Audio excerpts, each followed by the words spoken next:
বছরের পর বছর নানা অর্থনৈতিক নিষেধাজ্ঞায় জর্জরিত থাকলেও ইরানের সামরিক শক্তি পশ্চিমা দেশগুলোর মাথা ব্যথার কারণ।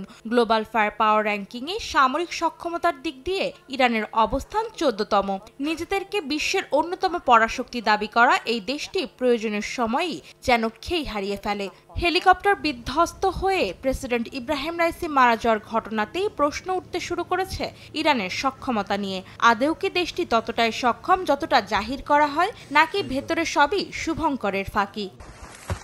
রাইসিকে বহনকারী হেলিকপ্টারটি উদ্ধারের সময় লেগেছে দীর্ঘ 16 ঘন্টা। তাও প্রতিবেশী দেশ তুরস্কের পাঠানো ড্রোনের সহায়তায় পাওয়া যায় রাইসির সন্ধান। এরপর 47 জন অভিজ্ঞ উদ্ধারকর্মী সহ পাহাড়ি রাস্তায় চলাচলের জন্য গাড়িবহর পাঠায় রাশিয়া।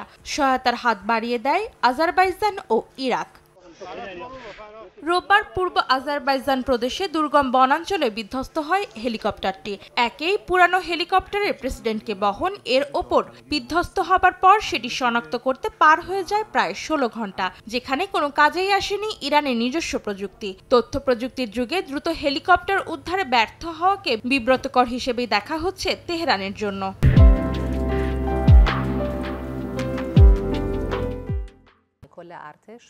হামলার জন্য শক্তিশালী ড্রোন ও ক্ষেপণাস্ত্র তৈরি করে বহু আগেই নিজেদের সক্ষমতার জানান দিয়েছে ইরান।